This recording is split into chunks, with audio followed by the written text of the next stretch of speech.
Tonight I'm going to be talking about children's past life memories. As I talk today, listen for these three things as I tell the stories of these children's memories, because I think this is particularly fascinating because of the purity of these memories coming from very young children. They're very credible stories that offer very convincing evidence for the continuation of a personal consciousness after death. Many of you have probably read some of the accounts of near-death experiences, which are pretty amazing, but this is taking it a step further, because these are children who remember having lived before. They usually remember their deaths, and they remember their previous lives. Also, as you listen to these stories, hopefully it will expand your idea of the origins of personality. As one of my mentors, Ian Stevenson, said, there are three streams that feed into personality: nature, nurture, and reincarnation. So as you listen to these stories, keep that in mind, and hopefully you'll walk away feeling different about children and about reincarnation. And my work in this field is a very small field worldwide, I have to say. There are probably a dozen people doing this kind of research in the world, taking it seriously. And my research diverges from theirs in that I'm not really trying to verify every case of a child's past life memory. Because of what I'm going to tell you, I saw the potential for healing the soul through these memories. Children bring up these memories because quite often they need to heal trauma from the past. So, how did I get into this? Well, I was minding my own business as a mother in Asheville, North Carolina, where we were living in the 80s. And on the 4th of July, 1988, we had a picnic at our house, and we had a lot of kids there with their parents. And we took my son, my 5-year-old son, Chase, to the fireworks display.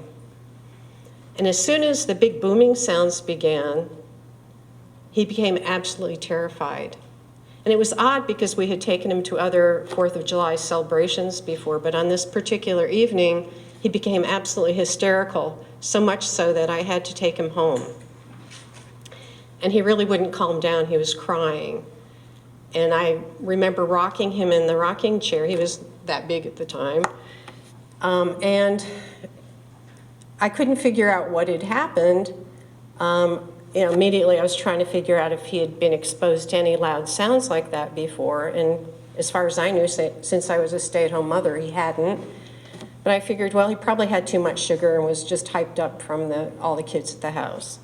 So I kind of wrote it off, as any mother would. But then a few weeks later, we went to an indoor swimming pool in Asheville, the first time we'd been there. And as soon as we walked into the building, people were diving on the diving board, making this big reverberating noise from the walls. And again, this big booming sound made Chase hysterical. And he pulled me out of the building, and I said, "What's wrong?" And he said, "I'm scared of those noises." And that was it. He finally calmed down, but I thought, well, this is really curious, and I didn't really know what to do about it. So as fate would have it, and I believe everybody's journey is orchestrated, and mine certainly was, a hypnotherapist from Florida was visiting me in Asheville because a year earlier I had done a past life regression with him. His name is Norman Ng, because I had chronic lung problems. And that in that 1 2-hour session, my lung problems were cured after I remembered dying of consumption in the 19th century and remembering a very emotional death of dying in the gas chambers of World War II, where the last thing I was aware of was inhaling the gas. And I had a major catharsis during that 2-hour session, and to my utter surprise, my lungs cleared up. So Norman was visiting because my medical doctor was so amazed by my recovery, that he wanted to do a regression, as I had done a year earlier, and so did about 10 of my friends. So Norman was staying with me, and Chase was about to start school. And I asked Norman, since he was a hypnotherapist, if he could give Chase some kind of post-hypnotic suggestion, so when he went to school and if he were exposed to these loud sounds, he wouldn't become hysterical. Up until that moment, I had absolutely no idea that a child could have a past life memory. So Norman, who is a very wise man, said to Chase, who again was this big, looking at me, he was half my size, he said, sit on your mom's lap, close your eyes and tell me what you see when you hear the loud sounds that frighten you. And immediately I could see his eyelids fluttering as if he were getting some visuals. And he said, I'm crouching behind a rock. I'm a soldier. I have a gun, a long gun with a sword at the end. There's smoke everywhere. I don't even know who I'm shooting at. I don't want to be here. So I was scanning, what Sesame Street episode could this be? What Mr. Rogers, the kids, we actually had a bumper sticker on our television. Robert might remember, kill your television. I mean, the only TV the kids watched was PBS. And at that point, this is 1988, we didn't really have, maybe they saw a few Disney movies. So as he was saying this, I'm going, where is this coming from? I had no idea. So Norman just asked him open-ended questions. Well, then what happens is, oh, I'm shot in the wrist. And he held his right wrist and he said, I black out. Norman said, then what happens? And he said, they take me to a hospital, but it's not like a regular hospital. It's just these poles in the ground with some covering on top. And they put me on a bed, but it's not like a regular bed. It's just a hard bench. He described this bed, which was really a hard bench. And he said, they bandage my wrist and they tell me I have to go back to battle. I don't want to be there. I don't want to shoot other people. And I miss my wife and family. And I still get emotional talking about this all these years later, because that was the moment when I had the goosebumps and I realized we're in completely new territory. So wise Norman said to Chase, he detected that Chase felt very bad about having to be a soldier and kill other people. He's clearly stated he didn't want to be there fighting. And Norman said in very simple language to a 5-year-old, we live many different lifetimes on Earth. It's like actors in a play. We play these different roles, and sometimes we have to be soldiers, and sometimes we have to kill others in battle, and sometimes we're killed. But it's okay, there's no blame. And I didn't know whether my son would understand that as a 5-year-old, but I could feel his body relaxing on my lap. So Norman proceeded and he said, well, then what happens, Chase? And he said, well, they make me go back to battle. I don't want to go. And he said, I was walking down a dusty road and there were chickens on the road. And I saw this wagon, a big wagon with big wheels, being pulled by horses, and there's a cannon on it. I didn't even know he knew what a cannon was. And he said, they make me go behind the cannon. And then all of a sudden he opened his eyes and jumped off my lap, grabbed a cookie and went to play with his Legos. And, I was pretty stunned, to say the least. And my daughter was sitting with us, my 9-year-old Sarah, she was 9 at the time, she's 38 now, and she said, Mom, that place where Chase said he was shot in his wrist, that's where his eczema is. And I think in the excitement of the moment, I missed it, but since Chase had been a baby, he had a chronic and severe eczema on that spot on his wrist, which he had clutched when he said he was shot in the wrist, which they had bandaged. And I had tried homeopathy, all kinds of allergy treatments, salves, ointments, and that eczema just got worse and worse. It would not go away. In fact, I had to bandage his wrist at night because he would scratch relentlessly and bloody the sheets. So the upshot of this 10 or 15 minute recollection was that Chase's eczema cleared up within a couple of days. And very soon thereafter, he asked for his first drum kit. Aren't we lucky? And he was making big booming sounds all the time, and he still does at almost 35.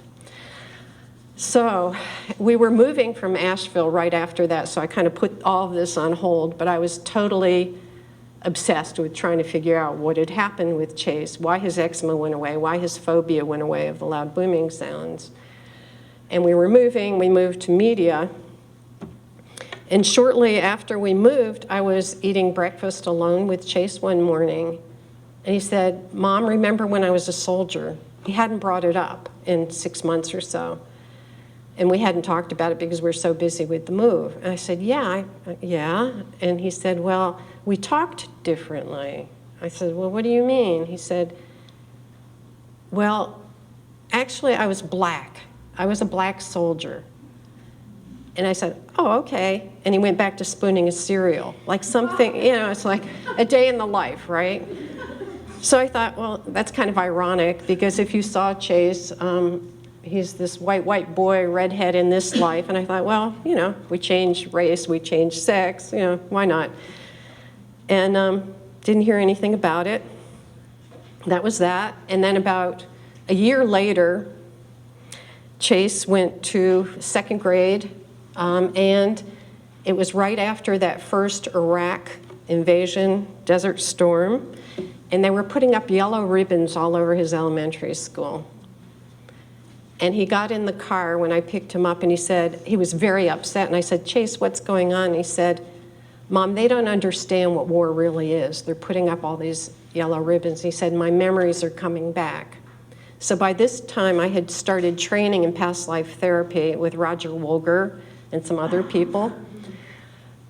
And when we got home, I said, Chase, lie down, close your eyes, and go back to that scene that you saw with Norman. And he went back, and almost verbatim, word for word, he recounted the story of being on the battlefield, being shot on the wrist. But this time, since he was older and had acquired more language, he told me more about before the war. Before he went to war, he said, and this is his word, 7-year-old, I'm a free black man. And he said, I live in a town and it sounds like Colosso. And we never could trace where that was. And he said, I have a wife, I have 2 children, I'm a peaceful man, I make pots. And he said, they put up posters in my town to get people to go to war, and I couldn't read, and I signed up, and I didn't know what I was getting into. This is from a 7-year-old in first-person perspective, and that's significant too, that it was first-person perspective. And he said, and then he started talking about the battle again, and he said, this time he went beyond what he did the first time, and he said, they put me behind the cannon, I have to pull this string. I thought, that's a weird detail. I didn't know cannons had strings.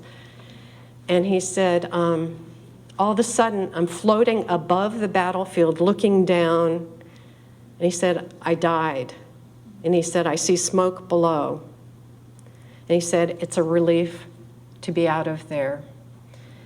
And he said, when you're, and these are his words, and I had never read any Raymond Moody to him about near-death experiences, or I had never talked to him about this. He said, when you're in spirit, you can go back and see what happened to your family, and I want to go back and say goodbye to them. And he said, everyone has to experience a war. It teaches you how other people feel. It's a bad thing, but everybody has to experience it. And he said he was up, he missed World War II, and he wanted to come back to a happier time. So that was really, that pushed me even more deeply into doing research of children's memories, finding out if other children had these memories too, and what other parents' experiences were. But I have to add an epilogue to this story. After publishing the first book, second book, going on television, going on Oprah, telling, Chase and my daughter went on Oprah with me in 1994 to tell their stories, along with some other parents. And I said, well, his eczema disappeared and never came back. But that's not quite accurate, because after all of this, after it was published and I went and did all this television, he came home one weekend from Temple. He was a Temple student. And he said, Mom, my eczema's back. And my first reaction was, oh, crap. After I told everyone it had gone away. I was more upset about that than his eczema being back. And I said, well, Chase, what's been going on in your life? And he stood there thinking, and he said, I had to sign up for the draft for loans. So even the thought of possibly serving in the military again brought up the body memory. And after he said that and made that connection, it's gone. Okay, now fast forward from age 18 to 34, he hasn't had it since. And hopefully he never will again. So around the age of 7, after that, he recalled all of that and had some, it seemed he had some closure after saying goodbye to his wife and family. He said, Mom, I'm starting to forget what I experienced and I want to write it down. So this is 7-year-old Chase's aerial view of the battlefield. And his spelling is atrocious, but he was 7. But it's very detailed. He had the visual memory without the emotional memory at this point. And it was really funny because Oprah used this on her show, and she hired a Civil War historian to try to verify, which battle he had been in. And the historian said that the kind of artillery Chase described was very accurate to the time. Here's he was shot in the wrist. That was his description of the hospital. Just this tent with poles. And he said there were like leaves or material covering it. And as a result of the Oprah show, a Civil War historian sent me some photos which kind of corroborated what Chase said. These are just hints. However, these were field hospitals. You see the poles with the material. And Chase described the wagon with being led by the horse. And these were the Civil War historian. I don't know if you can even read that, but he described the cannon. And actually, these were called mortars. And this is what they looked like. If you can see the horse in the front pulling the big wheeled wagon with the mortars. And I think this is a really interesting photo of a black Civil War soldier standing next to his cannon. I thought, wouldn't that be really interesting if that was Chase? Stranger things have happened in my household.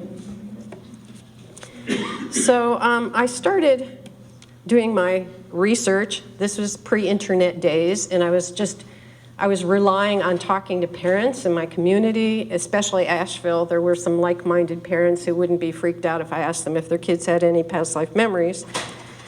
And I started seeing patterns in these memories. And one of the obvious things that I was seeing was that children were very young when they started talking about these memories. And Chase was actually on the older side at 5. Usually these memories tend to fade around 5 to 7.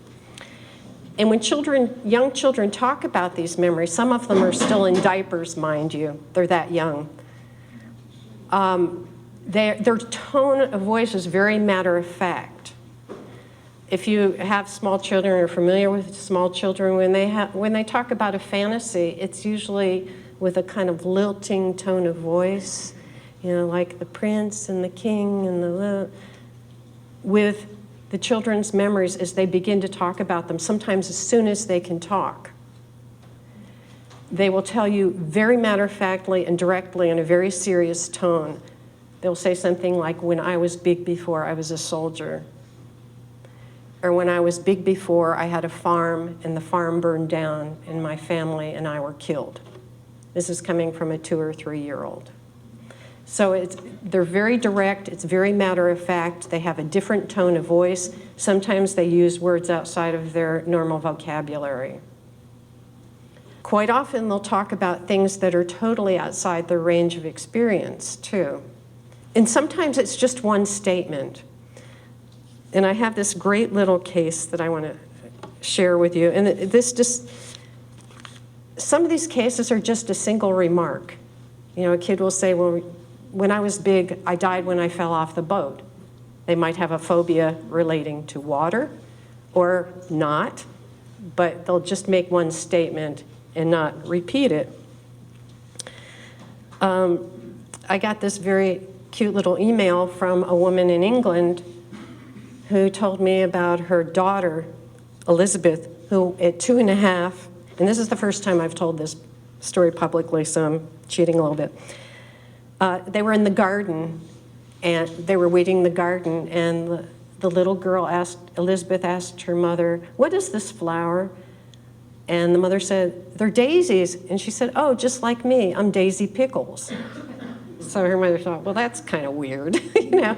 But from that point on, from 2.5 on until the age of 5, she insisted that everybody call her Daisy Pickles. And she also developed this very unusual behavior. They lived near an airstrip in England, and anytime they had jets and prop planes there, but anytime a prop plane would go over, Elizabeth would run to the hall, lie down, cover her head, and go stiff. And her mother said she was absolutely terrified, and there was no way to talk her out of this.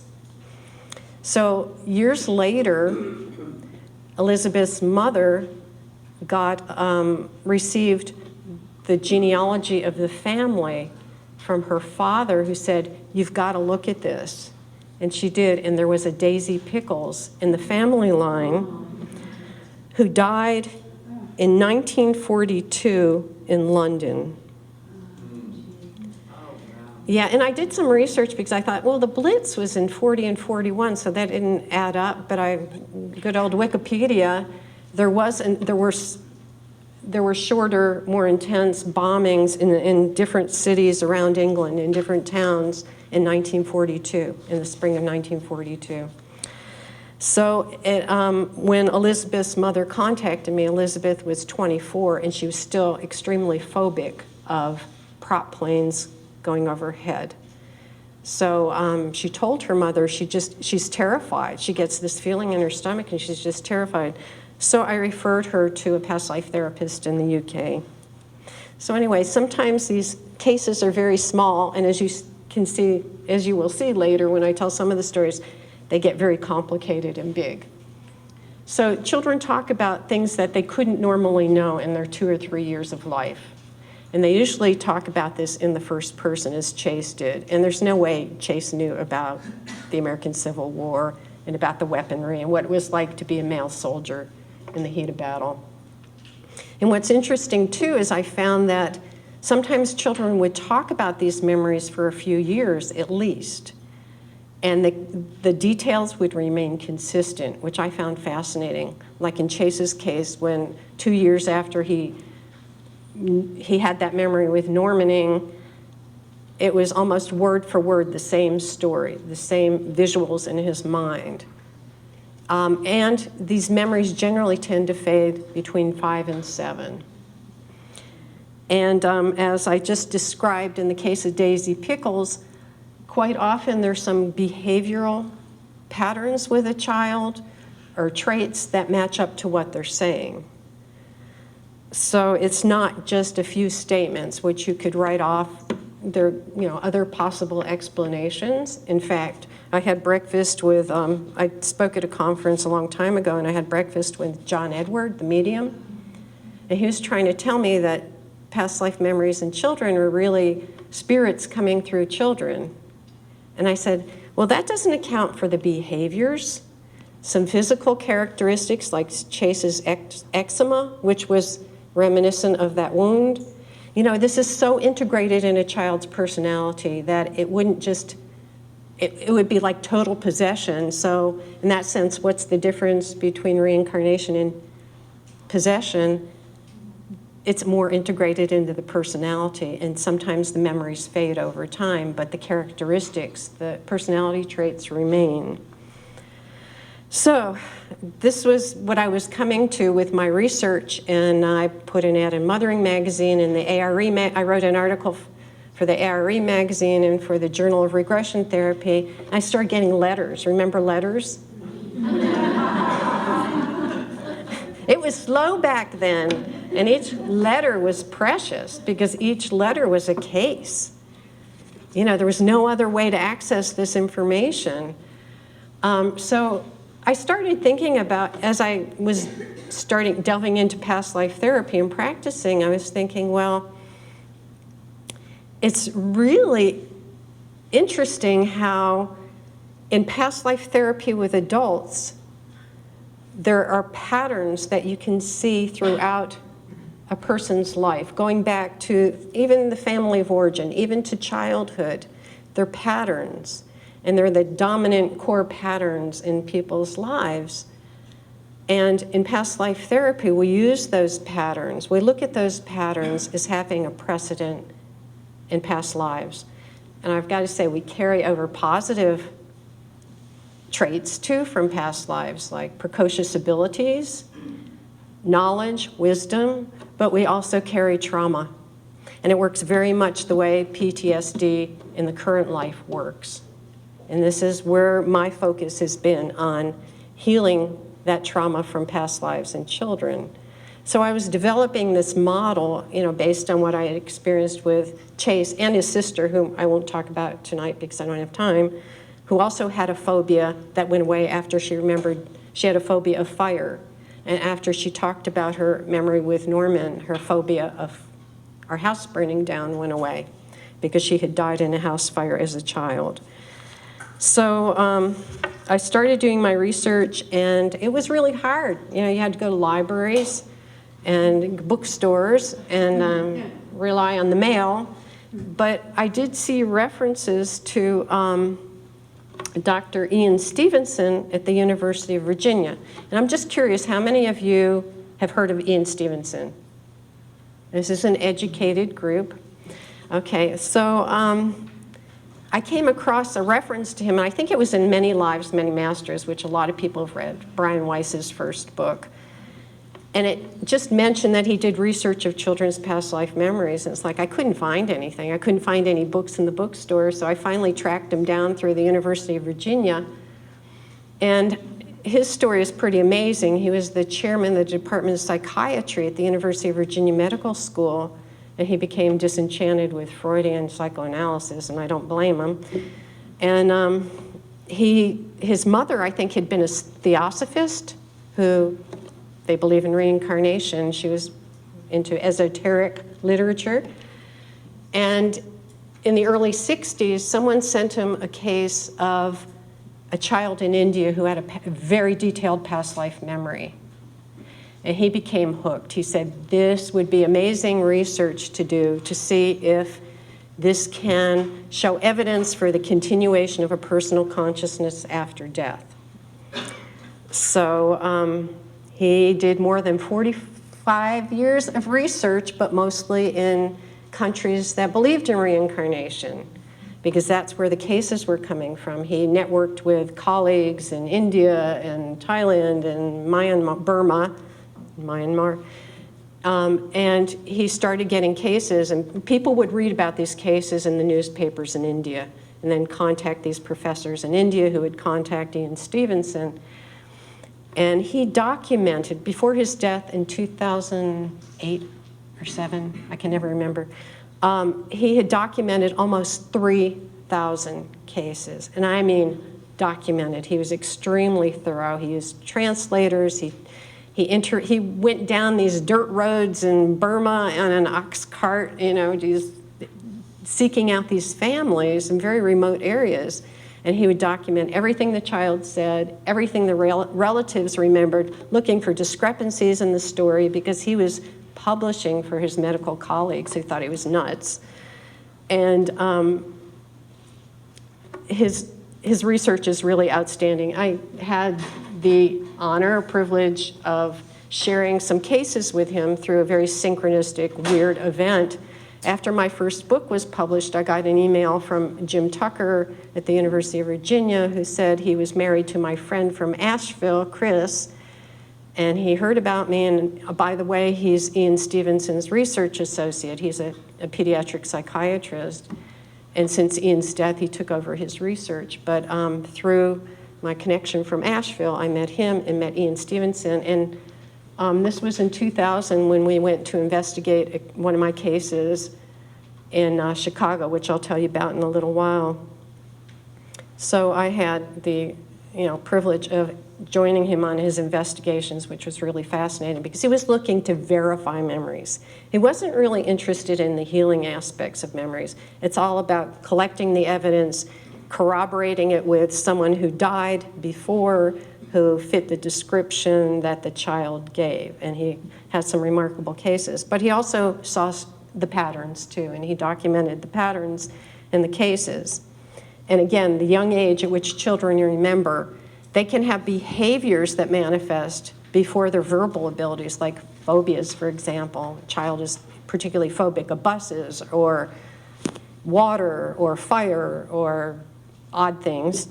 And they have corresponding behaviors in these cases that he was able to prove through the many statements the child made.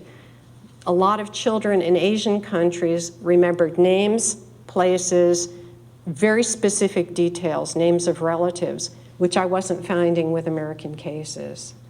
So he was looking at the cases he could verify, and he really found precious few American cases. So most of them are from Asia. But in the cases, he had about 800 cases that were solved, meaning the child gave enough evidence that they could go find the relatives of this person who had died, check the autopsy reports, check out what the child says. And like in a lot of cases, there were like 80, 90% corroboration with the details, which is pretty amazing with any kind of memory, let alone from another life.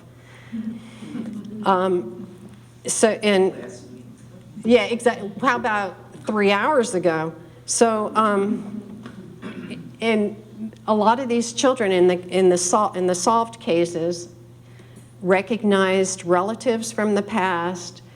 They knew where they had lived, and I will tell you a story in a moment which describes how amazing this is.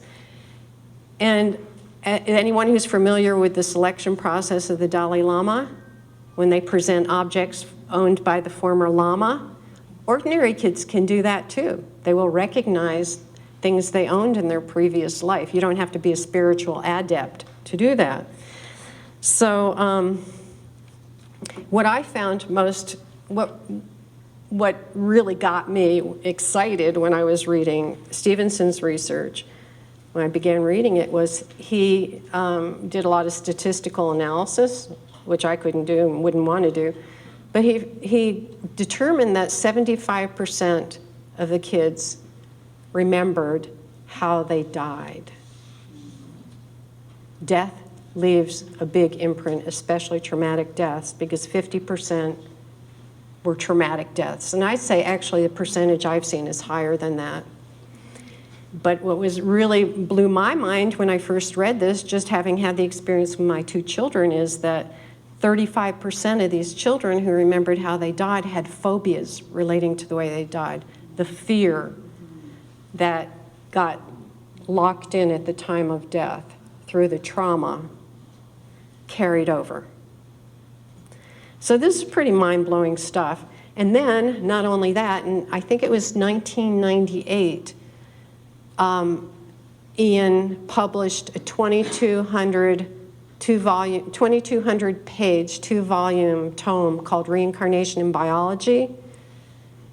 210 cases of children who had birthmarks, birth defects, physical symptoms relating to traumatic injury or illness in the deceased person's body.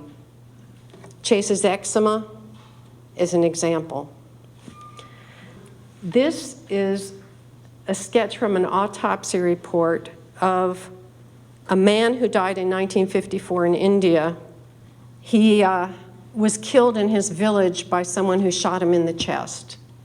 And this shows the display of wounds from the shotgun.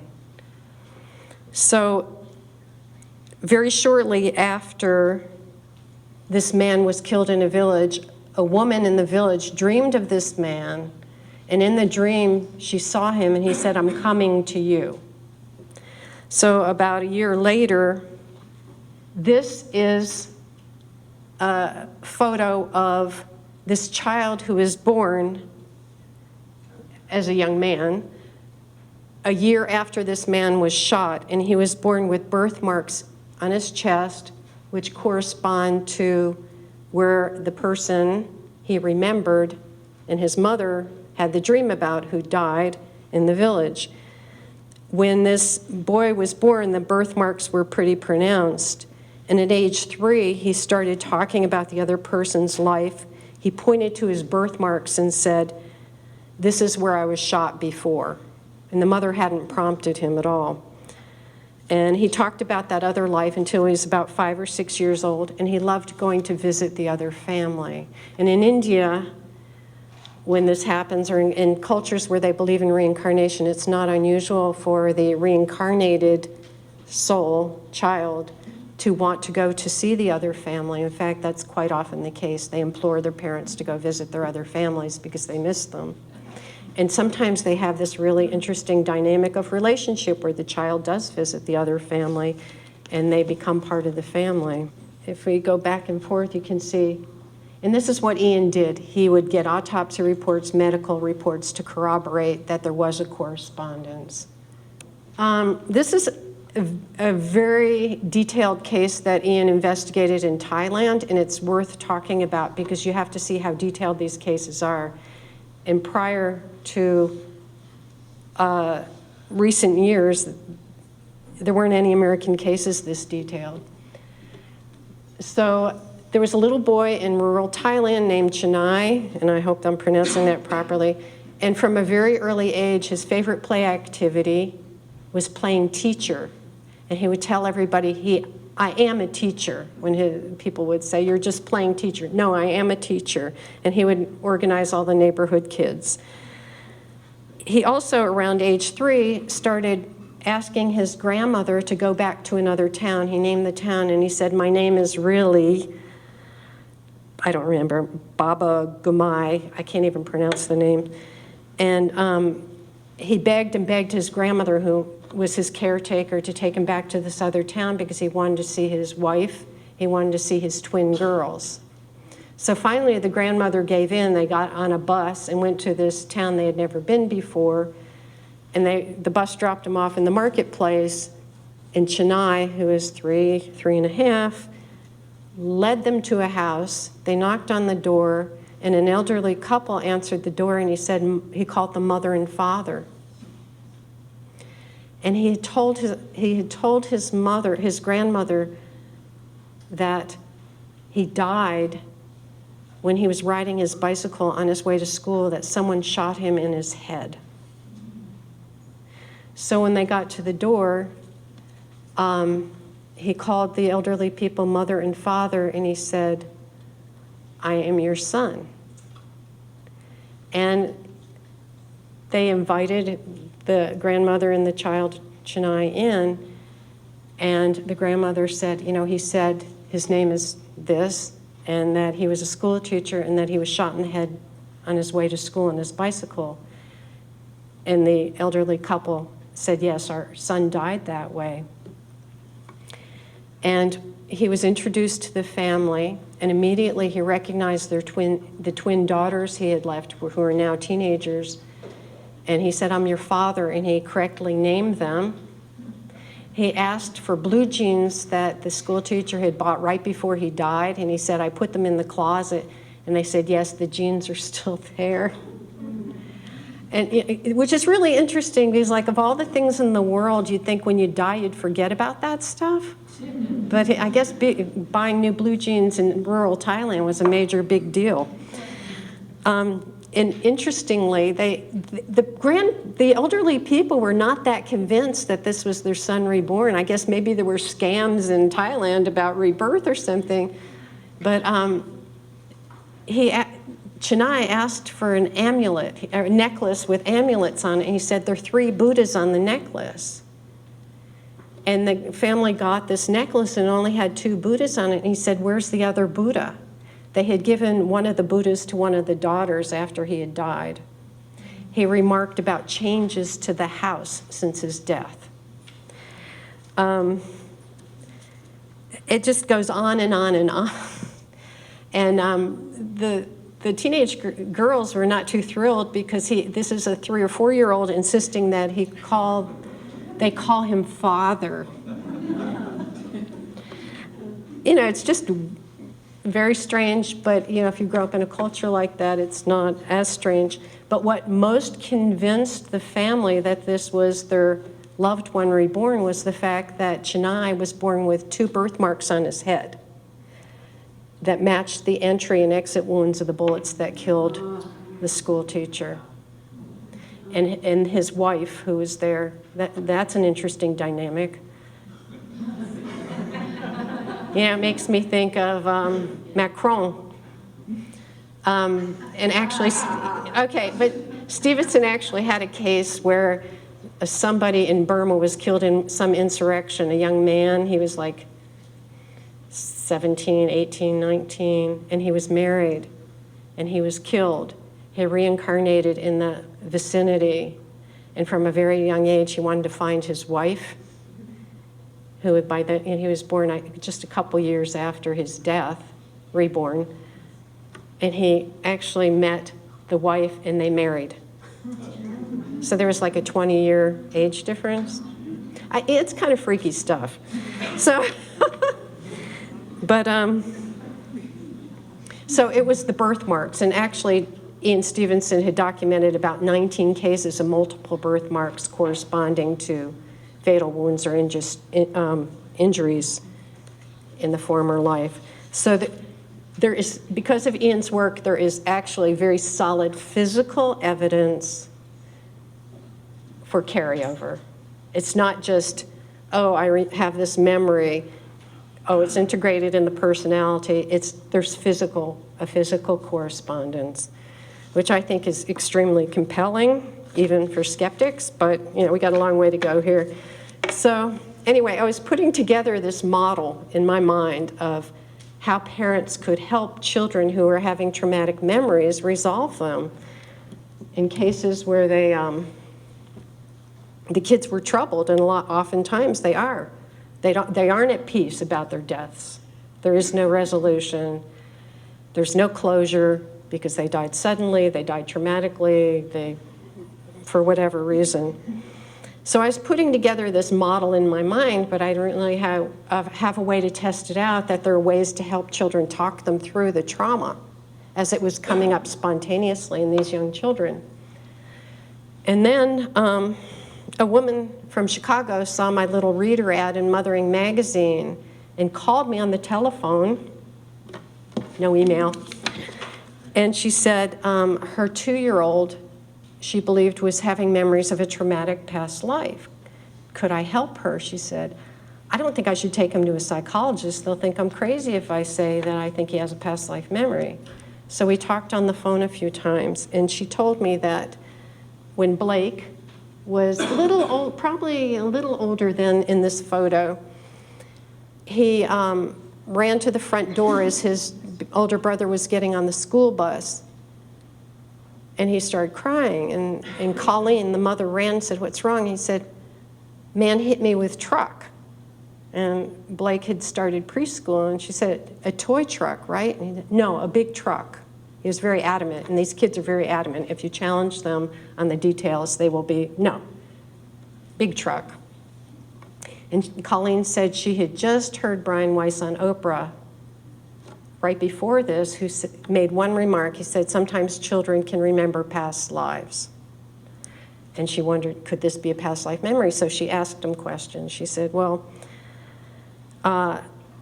what happened? He said, I went under the wheels. then what happened, he said, I was taken to a big place, or he said a school, and Colleen said any big building to Blake was a school because that was the only big building he knew from his brother. He said he went under the wheels and he kind of ran his hand down the left side of his body, and he said it ran me over. And she said, well, what happened? Where were Mommy and Daddy? And he said they had gone bye-bye at the store. So apparently they weren't with him. And she said, well, then what happened? He said, I died. And when you hear your 2.5-year-old say that they died, that is one of those moments of shock where you don't know what's going on. So, she was hoping that this was just a passing fantasy or something. But a few weeks later, a garbage truck passed, and Blake said to Colleen, that's just like the truck that hit me. So he wasn't forgetting it. She was trying to forget it. About 3 months later, they went to London because Blake's father was British, and they were standing on a sidewalk in a very busy section of the city, and Blake was in a stroller. He was 3 at this point. All of a sudden, he got up out of the stroller and walked in the path of an oncoming truck. And thank God the father pulled him back, and you can imagine what the other bystanders, you can't control your child. But it was a near miss, but at that moment, Colleen said, oh my God, I hope he's not repeating something from this past life, whatever this is. So at this point, she contacted me, and she said, after she was starting to put things together in her mind that maybe this wasn't just imagination, that this was really serious, and she was very scared. So she said, it was interesting because after Blake first remembered being hit by the truck, his personality changed. He became very withdrawn and depressed. And she said his nickname had been Smiley. He was the most happy, outgoing child. And she thought, well, it's probably my fault because I have an older child and a younger child, and he's the one in the middle. Maybe I'm neglecting him. And she would try, Blake was complaining about aches and pains on the left side of his body. And she didn't relate it to what he said about being hit by the truck at that point. And she would try to comfort him and massage him, and he would push her away and say, I love you, but I hate you. And she was really disturbed, as mothers do, we take it all on. So she was telling me all of this, and I was kind of going by the seat of my pants, testing out what I had learned. And I said, well, first of all, very young children have a difficult time differentiating between past and present. To them, the past life that they're remembering is as present as something that happened to them last week. So you have to clarify to him that what happened was before, that he's now safe in a new body. And when she's told me that Blake had said that parents had gone bye-bye at the store, and I said, you need to tell him that you're a different mommy in this life, you'll keep him safe. So I said, wait until he's relaxed, like after bath or before bedtime, when children are receptive to these memories in the hypnagogic state. And I used to joke that, my husband's here, we used to call the car seat the time machine, because a lot of kids would have memories as they were riding in the car seat. When you lull a child to sleep, it's a great device for parents to use if they want to put their kid to sleep. And they would go into the hypnagogic state and start talking about past life memories while the mother was driving. So my first bit of advice was pull off to the side of the road so you don't have an accident, because you're going to go into shock if they start talking about it. So I was giving Colleen some ideas on how to help him know that this is something that happened before. He's in a different life, in a different body. So I was kind of crossing my fingers that this would work, because I didn't really know any therapist they could take him to. So about a week later, Colleen called and she said, you won't believe what happened. And I was like, uh-oh. And she said, Blake, I was massaging Blake as he was getting ready to go to sleep. And I said to him, first of all, you acknowledge what the child says. The worst thing you can do is dismiss it and not encourage them to talk about it. So she said, remember when you were hit by the truck? And he said, yeah. And she said, well, you had a different mommy then. And his eyes got really wide. He said, a different mommy? And she said, yeah, I'm your mommy now. And she named all the members of the family, her brothers and the aunts and uncles, to ground him in this reality. And she said, and you were in a different body. And he said, a different body? She said it was like Christmas. All of a sudden his face lit up. And yeah, different body, different mommy, and we'll always keep you safe. And she said, he woke up the next morning, he was back to his smiley self after being depressed it was probably about 6 months at this point. And she said all the aches and pains on the left side of the body that he had complained about completely went away. So that was my test case. And I can't tell you how happy I was that Colleen called me and it worked. And she said, well, I'm going to write a letter to Oprah and tell her about this. And I said, well, wait until I write my book. At this point, I was thinking, well, someday I'm going to write a book.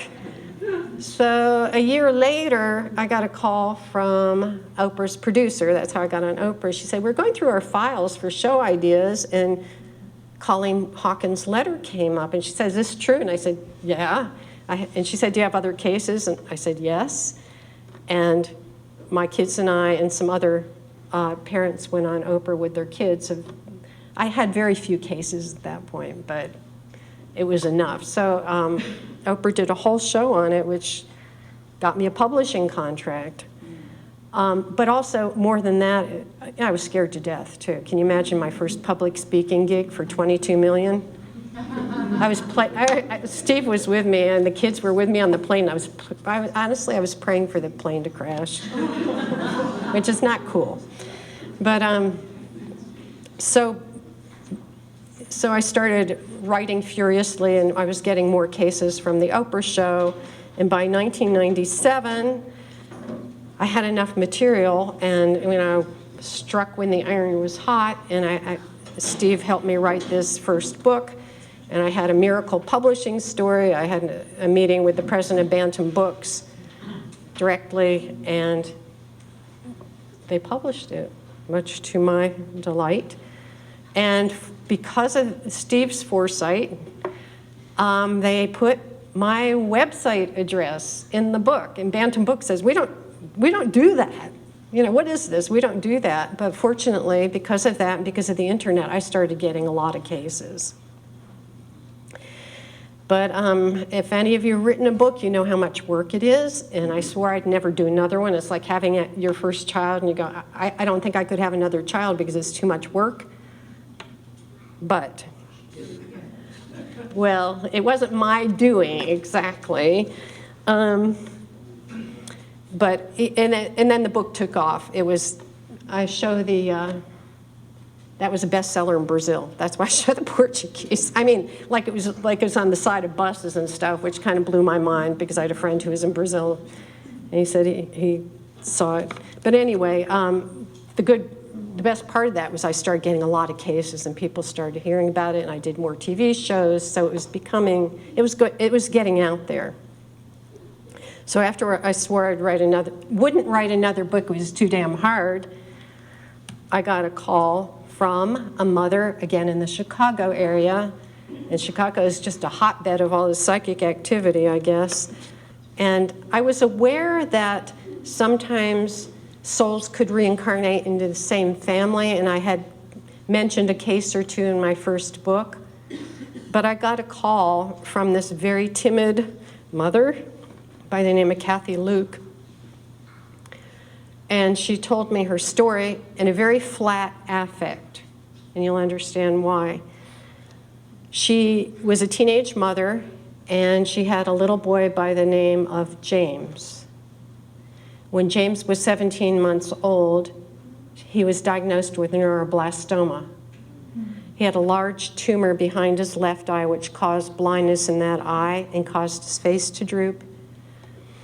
He had 17 tumors in his legs. He had tumors in his mouth. He had a big tumor behind his right ear that was biopsied. They did some treatments, but they inserted an IV in his neck during one of the surgeries. And at some point, the doctor said, there's nothing more we can do. And Kathy took him home. And right before he died, he said, "Mama, don't cry for me." And she took that to heart, which is not a really good, healthy thing to do. So, it was devastating watching her son die. And after that, she met a wonderful man, and they married, and she had a daughter, and she had a son, and she got pregnant again, and she was delivering this, would have been her 4th child, in a C-section. She needed a C-section to deliver this child. And as she was recovering from the anesthesia, these doctors filed into the room and said, "We have some really bad news." And after losing a child, you go to the worst case scenario, and they said, "Well, we have bad news. It appears he's blind in his left eye. It's opaque. And he has a functional," he said, "it looks like a tumor behind his right ear, but it's just a functional cyst. It should go away." She said, "Bring my son to me." And she held him, and she said, with the other children, after a child dies, you look for that essence in another child. She said when she held that child, she said, it felt just like James. She looked at him, she saw the eye, she saw the cyst, and he had a birthmark scar on his neck where the IV had been on James. So this is a woman raised in Kentucky, fire and brimstone Baptist, and she said, James is back. But she didn't tell anybody because her family would have disowned her. And they lived in Kentucky, and she was in Illinois. So she just didn't say much about this, but she knew. So around age 4, Chad, the new son, started saying weird things like, he said, "Remember where we used to live?" And he described the apartment she had lived in with James, and he asked for toys that they didn't have, which belonged to James. And he said, "I want to go back there." And she asked why, and he said, "Because I left you there." He walked into the room one day, and his older brother was there, and he told him, "I got sick and died, but now I'm back." I'm sure that sent the brother running in terror. Can you imagine? But this is, it's very matter of fact, like, I died, I'm back. So he asked Kathy at some point, "Do I need surgery again?" She said, "You've never had surgery." He said, "Oh, yes, I did before." And she said, "Where did you have surgery?" And he said, "Behind my ear." And he pointed to his right ear. And she said, "Did it hurt?" And he said, "No, I was asleep." And James had had anesthesia for that surgery. So it was getting weirder and weirder, and he was talking more and more about this other life, at which point she contacted me. Oh, he also said, she showed him a picture of James, which she had kept hidden. She didn't show the other children because she really shut down her grieving process after James died. And she showed him a picture, and he said, "I want that." And she said, "Why?" He said, "Because it's me." And quite often, and this will come up in the same family cases, when a young child sees a picture of a deceased relative and they're the reincarnation of the deceased relative, they'll say, "That's me." And of course, most 99% of parents would write that off as, "No, that's not you, that's Grandpa." So I talked to Kathy on the phone for about 2 years, I think. And, it was a long process until she finally got up the courage to just say, "Yes, I remember, you were here before, and now you're back, and I'm so happy, and you're in a healthy body." And it was interesting because Steve answered the phone once when she called after way into this process. And he said, "She sounds really different." And she said, and Kathy's grief was something resolved in her when she saw that her son was really back. And she said, "I don't have to go to the cemetery every day or every week. I'm at peace."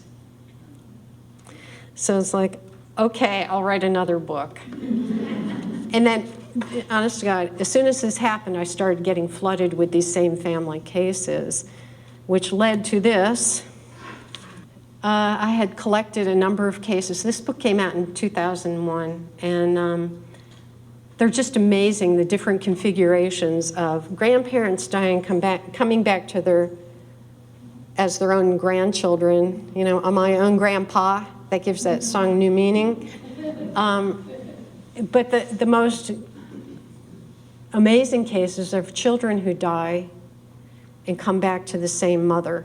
You know, it could be after a few years. I had a few cases where well, it gets complicated with the terminology, but the women who contacted me's mothers died and came back as their own children. And there were these miracle pregnancies. You know, these souls just really wanted to come through after the doctor said, you know, you can't get pregnant again, it's impossible, and they would get pregnant. So the soul has its way of finding its way in if it needs to. And in one of my investigations, when I was doing research for this book, I went out with Ian Stevenson to visit the Luke family because he was fascinated by the birthmarks and the birth effects. And he wanted to document the case because there were very few American cases that he had at that point, and I was getting a lot of them. So it was interesting because I asked Ian, I said, well, why do you think people come back in the same family? And this was this incredible man of science, and if you read any of his books, his research is amazing. There's no other word to describe it. It's so meticulous, and he was so dogged in his research, traveling millions of miles over 45 years to these remote areas to interview these children and their families and do the hard work. But I said, well, why do you think that a soul will come back to the same family? And he looked at me and said, isn't love enough? And sometimes it's more than that. Sometimes the family needs this soul born into the family. Sometimes the soul the soul needs to come back to do it better. And I have a couple cases of mothers from hell coming back as their own grandchildren, and how when the mothers figured it out, they go, I'm going to raise this child in a better way so they will be able to learn and grow. So I was starting to get these very detailed cases and very remarkable cases that I hadn't seen in Ian Stevenson's work with the American cases. And this is one, this family went on the Katie Couric show with me, which she did a terrible job of doing this, but Trenny, the mother, got to tell her story. In 1993, Trenny, this young mother, her brother, who was a basketball player in college, died in a single-car accident in Colorado. They don't really know the circumstances, but he was thrown from the car and died. In 1998, Noah was born. That's 5 years after Craig's death. And at age 2, he showed this precocious ability in basketball. He could dribble with either hand, and he knew the terminology, and she thought, well, that's interesting. He has a natural talent. He has a natural aptitude. And this was at age 2. At age 3, she was driving the car. He was in the back in the car seat, and he was trying to get Trenny's attention while she was driving, and all this, she was distracted. He said, damn it, Hanny, I'm trying to talk to you. And at that point, she went into shock, pulled over the side of the road, because Hanny was the nickname her brother used with her, the only person who called her Hanny. And, you know, at this point, she's wondering, could this be my brother reborn? I forgot to mention, at the same age, he had said to her before, and it didn't register, he said to her 3 times, last time I was here, I fell out of my car and died. Then I flew up in the sky. He said it 3 times, and it wasn't until he called her Hanny that she thought, oh my God, maybe he's trying to say he is Craig. So They were going on a family trip to the house in another city where where Trini lived with her family while she was growing up. And Noah was in the car seat in the back. At this point, he's 3.5. They drove past the former house and then stopped out in front, and he said, "That's where we used to play basketball." And the father said, "When did you play basketball there?" And he said, "When Mommy and I were kids together." And the weird thing was that there was no basketball hoop there. The house had been remodeled and the hoop had been taken down. So he actually had this memory. And after that, he started saying things like he asked for this toy that he had had before, and it just went on and on and on. And another interesting aspect of this is that Craig he chipped his tooth doing some sports, and he always had a chipped front tooth. Noah was born with that same chip on his tooth. It was not hereditary. Also, both boys had a speech impediment. And this is Craig, right before his death. These are Noah and Craig's baby pictures. Wow. Yeah, you could say it's heredity, but it just, you can hardly tell. And even Trini's mother, who, a lot of these people are devout Christians, they don't want to believe this, but she said one Thanksgiving they were sitting around the table and little Noah asked for the Jell-O dish that she used to make for Craig. So, it just goes beyond. These two look so much alike. So I keep getting these cases, and the more I see, the more I believe that reincarnation in the same family, and we're not talking, you could call it a soul group, but we're talking about immediate family can happen very quickly after death. It can happen in less than 9 months. Don't know how that works, but it does. So when I was in Chicago on that trip visiting the Luke family, I was having breakfast with Ian Stevenson and Jim Tucker, and we were asking, why can't we find any American cases as detailed as the Asian cases? It seems like, my books have been out, it seems like parents are becoming more aware of this, and maybe we'll get some cases. And I said, I just want to find a really good American case, as good as the ones you've found that can be validated or verified. So in 2001,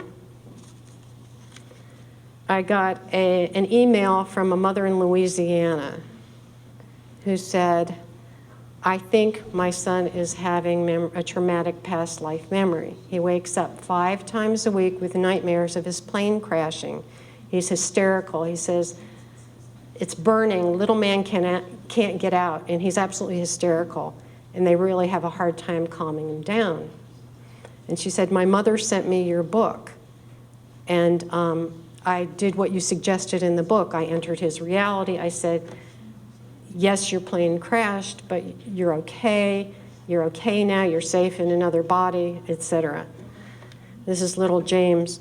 So after she had talked to him, entered his reality, acknowledged his memory, the nightmares went from 5 times a week to 1 every 2 weeks or so, and then stopped completely. But right after this, as he acquired more language, he started talking about his life as a pilot. From a very early age, he was obsessed with airplanes. He had model airplanes all over the house. Anytime they went to the store, Andrea had to buy him a model airplane. And he would know things about the planes. Like he picked up this plastic plane once, and there was something on the bottom. And he said, "That's a drop tank." And Andrea said, "What's a drop tank?" He said, he described what it was, and she said, she had no idea. So he started talking about his life as a pilot, and he said, and Andrea asked him open-ended questions, which is exactly the right thing to do. You don't want to plant suggestions, but you want to keep the conversation going. So you keep, then what happened, or, what, as she did. In fact, Bruce, the father, was a really kind of a fundamentalist Christian who didn't want to believe in this at all. So he would try to challenge James, and he said, "Well, you flew plane?" And yeah. What kind of plane? He said, a Corsair. So Bruce would go to the computer, look up, yeah, Corsairs were planes that they used in World War II. They took off of aircraft carriers. So Bruce said, well, where'd your plane take off of? James said, a boat. He's about 3 at this age. Little kid. And Andrew would say, well, what's the name of the boat? And he said, Natoma. So Bruce went back to the computer. There was an aircraft carrier in the Pacific in Natoma Bay. Okay, so Bruce, said to him, well, that's Japanese. And he said, no, it's American. This is the 3-year-old, disputing this. No, it was an American ship, which is true. The Natoma Bay was a U.S. aircraft carrier. And he would tell his dad, like, how he would used to take off the planes, and when they landed, that he would get flat tires all the time. And Bruce did research, and he went deep into the research. He was really good at research. And he found that was a defect with the Corsairs, that they would get flat tires when they landed. So it went on and on and on, and Andrew was like, Bruce, come on, this is his memory. And anytime James drew, which was often, he would always make the same types of drawings of planes being shot down in the front, where the propeller is. And he would always sign his name James 3. And they would ask him, what's James 3? And he would say, I'm the 3rd James. So okay. And they would ask him what his name was in the past, and he would say his name was James. So, Bruce would say, oh, see, couldn't be real. And they asked him if he remembered anyone from the Natoma Bay, and he said, yeah, my friend Jack Larson.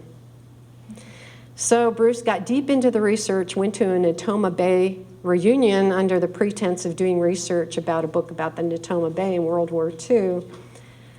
And he found out there was a surviving pilot by the name of Jack Larson, and he met with another pilot, and he was trying to figure out who James could have been at this point. So when Andrea called me, the case wasn't very well developed, and a producer from ABC Primetime had gotten in touch, and she wanted to do a war memory, a child's war memory.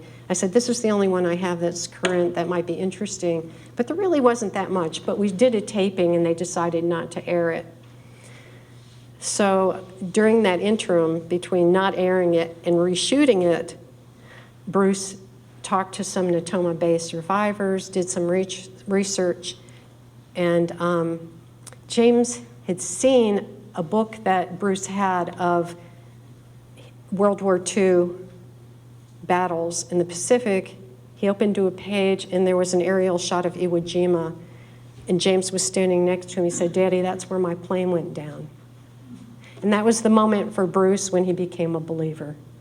After all that, it was that moment, though, he just had the shock wave through his body, which we get when we know they're talking about this. So with that information, he talked to some of the survivors, and he found out there was one pilot from the Natoma Bay that had gone down in that area near Iwo Jima. His name was James Houston Jr., James 3. And his plane was hit in the propeller. It caught on fire, and he went down. So ABC contacted us again, and this time the story was really well developed for television and for us. And this is just more drawings from James 3. So they did a segment, it's 2 segments on James Leininger's story, and they did a really good job. You can find it on YouTube. And after the show was aired in 2004, a Japanese film crew picked up on the story, and they invited the Leiningers to go to Japan, and they hired a boat, and they went to the site where James Houston's plane went down. And They did a little memorial service. They threw a bouquet in the water. James was about 7 at this point, and he saluted, and he said, "I'll never forget you." And everybody on the boat was in tears, the film crew, everybody. But after that, he had closure. You know, it was done. He could be in the moment, in his body, as James Leininger. And this is really interesting. This is right before the ABC primetime show aired. Andrea had found that James Houston had a surviving sister in California. And they had talked to her on the phone, not telling them exactly what they were doing, but saying they were writing a book about the Natoma Bay, and they had a few questions about her brother. It was kind of sneaky, but you know, I said, "Andrea, you know, before this airs, if she happens to turn on the TV, she's going to have a heart attack. You've got to call her." And she found out that Ann Barron had a daughter, and they called the daughter and told her what was up, and she went over and sat with her mother when Andrea called and told her. And Ann Barron, the sister, said, well, the day her brother died, she saw him in spirit in her house in California, and she knew he had died before they got the telegram. So this is James Houston Jr., who died at 21. Beautiful young man. Here he is in his plane. Here he is standing in front of a Corsair. Look at the face, too. The facial architecture is very similar, and they are not related in the least. You see, here's a better one. You see the chin and the nose. There is a resemblance. And here are childhood pictures. So after the ABC primetime aired, they took James to a reunion, and Ann Barron was there. And he was 4-ish at the time, 4 or 5. He just went right over to her. Look at the looks on their faces. And she accepted that he was the reincarnation of her brother who died. And this is Jack Larson, his buddy from the Natoma Bay. I forgot. Isn't that great? I forgot an interesting detail, and that's why I took notes, because some of there were just so many details. James had 3 G.I. Joe dolls, and he named them Leon, Walter, I forget, some odd name, Leon, Walter, and an unusual name. I'll say Freddie. It turned out that, and he would talk to them, and he said, he told his parents, they asked why he named them this, and he said, because after I died, they met me in heaven. So Bruce found out that there were 3 people from James Houston's squadron who were killed before him who had those first names. I don't remember the last names, but it was Leon, Billy, and Walter. Leon, Billy, and Walter. I mean, it just gets freakier and freakier. So one of my favorite parts of it's an amazing case, and it just, there's a lot more detail. They wrote a book that was published in 2009 called Soul Survivor, and the full story is in there. But I love this story. Chris Cuomo interviewed me in New York for this segment, and he was so rude to me. He was so rude that his camera guys and the other guys came up after and said, "We think your work is really interesting." And I thought, yeah, well, whatever. They were apologizing for their boss. So Chris Cuomo went down to interview the Leiningers in Louisiana, and this is right out of the Twilight Zone. The doorbell rang while he was interviewing them, and there was a package from Ann Barron, James Houston's sister, and in it, she sent these were the effects that were left after he died in his locker or whatever on the ship. There was a bust of George Washington, and James picked it up and smelled it, and he said, "It smells like a battleship," and he ran and put it on his desk in his room. And in Ann Barron's letter, he said, "This is a bust my brother kept on his desk." And there was a a Bakelite model of a Corsair. And James was just delighted, but Chris Como was going, oh my God, maybe this is real. I just was hoping he'd have a little kid who had past life memories and he'd end up calling me. It'd be sweet. Need you. Yeah, it'd be sweet. And I'd say, I'm sorry, I don't talk to you. But anyway, so this is what happened to James's artwork after they went to Japan. No longer are the ships being shot, the airplanes being shot down from the sky. You know, it's not a battle scene. There are dolphins and a whale. Closure. And this is something that Andrea sent to me, to Mom from James, and it's an intact airplane going over a field of flowers. It's just sweet. That was a great case. I still like it. And then there's another one that I like even more. That's unpublished. It won't be published. And you'll understand why. So, because of my husband's forethought, we established a past life forum in 1997 when my first book came out. And people from all over the world have posted their questions about children's past lives and their cases. And in 2007, a mother from California posted the story of her son, Kyle. He was born in California.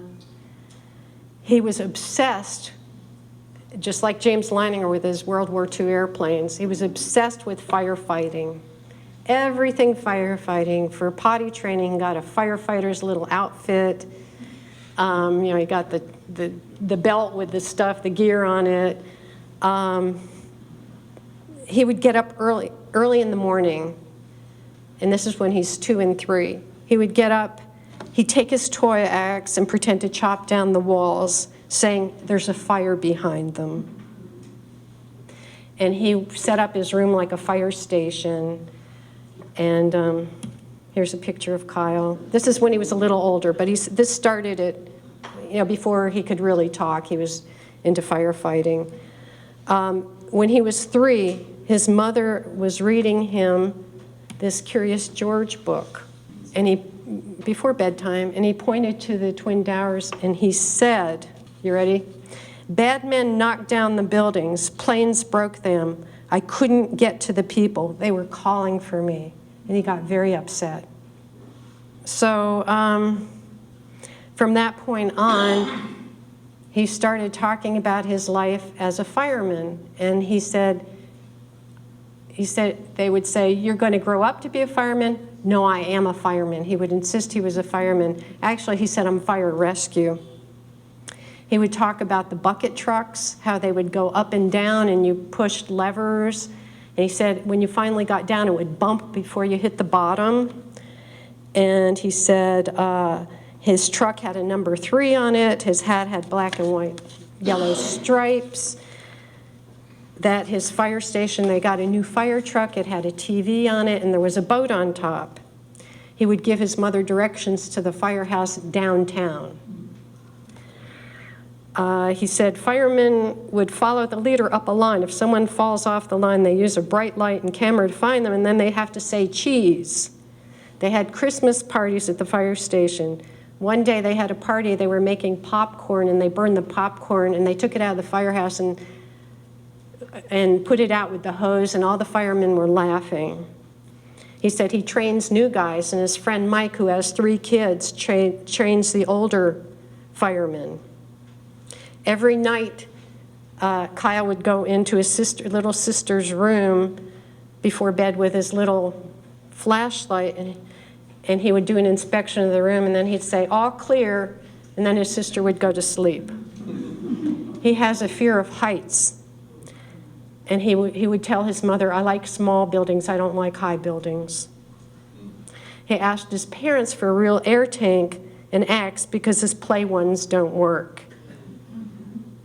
He said to her, do you know what happens when you die? You pick a belly and you come back. And if you go to the past life forum, You can read the evolution of the case, it's in entirety, and it is so detailed. His knowledge about firefighting. His mother said that when he was 3, he went on a field trip to a firehouse with his preschool, and she was a chaperone, and one of the firemen came up to her and said, "Your husband's a firefighter, right?" And she said, "No." They said, "Well, he knows everything about the truck. He knows everything about firefighting." So, oh boy, when I got this case, it was kind of mind-blowing. And, she said that Kyle was very upset. The issue was he was upset that he couldn't save the people in the building. So I said, "You need to talk to him about that. And you need to tell him he was very brave, and he did everything he could." And she said, "He's the sweetest kid. He's very compassionate. He always thinks about other people. Just so many good characteristics, and he's in a very loving family now." So when she posted this on the forum, one of my forum members was a fire chief from Connecticut. And he had his own past life experience, he wrote a book about his life as a Civil War colonel. And he had a lot of corroboration. And his name is Jeff Keene. And Jeff went down the list, everything Kyle said. And he said, "Yep, that's right, that's accurate, that's true about the levers on the truck, on the bucket trucks. Yes, around that time, the video screens were introduced in the fire trucks. And if he was in New York City, he would have had a boat on top of the fire truck because it's an island." And so many details that weren't even published by her. I had a lot of private conversations with her because we did research and found out who Kyle had been. And we read the obituaries, we read postings from the family, and they're a very devout Irish Catholic family on Long Island. And we decided it would not be in Kyle's benefit or the family's benefit to pursue it and say, your son or your fiance is back as this little boy in California. They took Kyle to New York City when he was 7, and as they were crossing from New Jersey over the George Washington Bridge, Kyle had this look on his face. He said, "I remember this." And they were staying on the Upper West Side, and there happened to be a firefighters museum there. And he went in and got some badges, and he wore them on his little fireman's outfit. And they are not Irish, but he went right for the little Irish hat. This is his little shrine in his room. And you see the buttons that he got at the museum, firefighters' buttons. And it's all there. And he came back very quickly. And and in one way, I wish we could tell the family that their son is back and he's this wonderful child in California. But, what do you do with this? And of course, if the media gets hold of it, it's exploited. It'd be good for my career, but it wouldn't be good for Kyle or the family. So we're sitting on this, but you can read about it on the forum. And the forum's free. You get to it through my website. And what struck me about this case in particular was the altruism. There was a trauma from the death, but he wasn't thinking of himself. He was thinking about others, and he's still like that as a little kid. So that carried over. And it remains to be seen if he's going to end up being a firefighter again.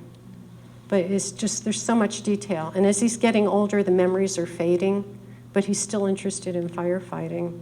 And I heard that James Leininger, to back up, just joined the Navy. I haven't talked to the family in a while, but okay.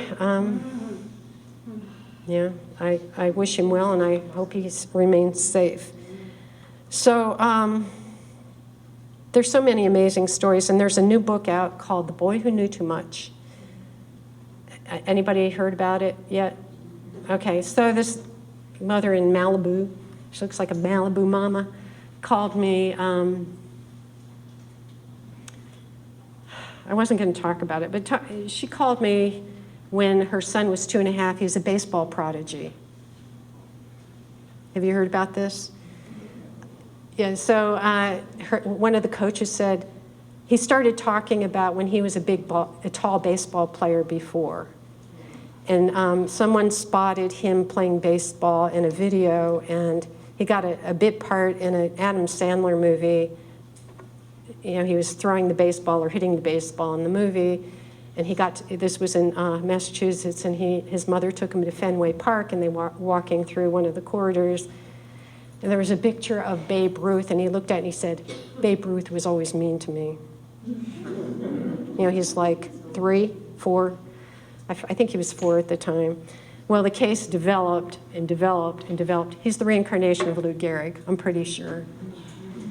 So it's going to be, they're making a movie about it, and her book came out recently, and I helped her at the beginning, and then I lost touch with her, and then I heard, you know, she was writing a book, and I helped her with that a little bit. But it's a pretty good case. You know, it's a very compelling, you have to read it, and, you know, she's really taking it to the max with social media and the movie, and I hope it's okay for Christian, her son. Another case where she was very Christian, speaking of Christian, her son's name is Christian Haupt, and her name is Kathy Bird. Kathy really didn't want to believe this at the beginning. That's why her son's baseball coach encouraged her to contact me, because I normalized it for her. I told her what to do, how to talk to him, and she said, yeah, this happens all the time, but his precocious baseball ability is pretty astounding. And there are a lot of strange synchronicities with that story too, like Christian's father's from Germany, from the same region that the Gehrig family was from. And just weird details and not some weird, you know, just very obvious connections with Lou Gehrig. So the book is out. It's a good read, and it's called The Boy Who Knew Too Much. So these detailed cases are coming now. You know, as more people become aware of it, it's changing the mass consciousness, and I think that's what it's going to take to really get this information out there so that parents can help their own children resolve these traumas from the past and help them heal their souls so they don't have to carry this into adulthood and end up in my office and I have to regress them as adults.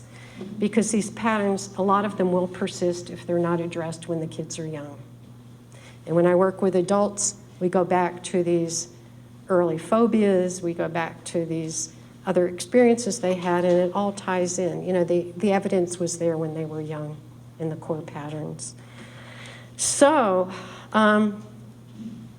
any questions? We have, yes?